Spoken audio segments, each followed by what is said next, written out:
विजय कुमार शुक्ला उर्फ मुन्ना शुक्ला बिहार के बाहुबली नेता। 90 के दशक में यह नाम बिहार में सुर्खियों में आया था।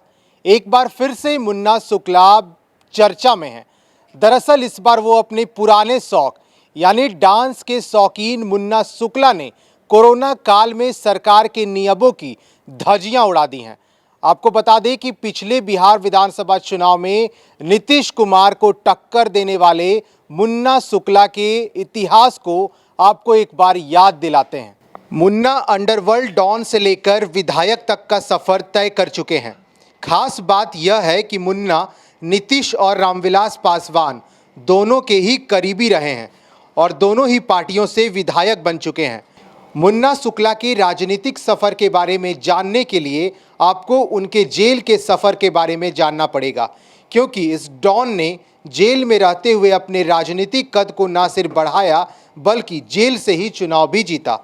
मुजफ्फरपुर में वकील के तीसरे बेटे मुन्ना शुक्ला साल 1994 में अपने भाई छोटन शुक्ला की हत्या के बाद अपराध की दुनिया में उतरे। कहा जाता है कि डॉन बनने की चाहत में मुन्ना शुक्ला ने सीधे डीएम की हत्या करवा दी। आरोप लगा कि जब मुन्ना के भाई छोटन शुक्ला की शव यात्रा निकाली जा रही थी तब मुन्ना शुक्ला ने भीड़ को इस कदर उकसाया कि उसने गोपालगंज के तत्कालीन डीएम जी कृष्णैया को पीट कर हत्या कर दी थी। बात बड़े अफसर की हत्या से जुड़ी हुई थी और इस हत्याकांड ने बिहार में खलबली मचा दी। इस कांड के बाद मुन्ना बिहार में गुंडई का सबसे बड़ा चेहरा बन गया। साल 1994 से 1998 में मुजफ्फरपुर इलाके के बाहुबली ब्रिज बिहारी की पटना के IGIMS संस्थान परिसर में गोलियों से भूनकर हत्या कर दी गई। ब्रिज बिहारी लालू राबड़ी के बेहद करीबी माने जाते थे और उनकी सरकार में मंत्री भी थे। इस हत्याकांड ने मुन्ना शुक्ला को और भी मशहूर कर दिया, लेकिन लालू का नंबर 1 दुश्मन भी बना दिया। निचली अदालत ने इस मामले में मुन्ना को उम्र कैद की सजा सुनाई, लेकिन पटना हाईकोर्ट ने साल 2014 में मुन्ना शुक्ला को बरी कर दिया और वो फिलहाल जमानत पर है। साल 1999 में मुन्ना शुक्ला ने निर्दलीय विधानसभा चुनाव सबसे पहली बार लड़ा था, लेकिन हार मिली थी। इसके बाद साल 2002 में जेल में ही उसने निर्दलीय चुनाव लड़ा और फिर जीत हासिल की।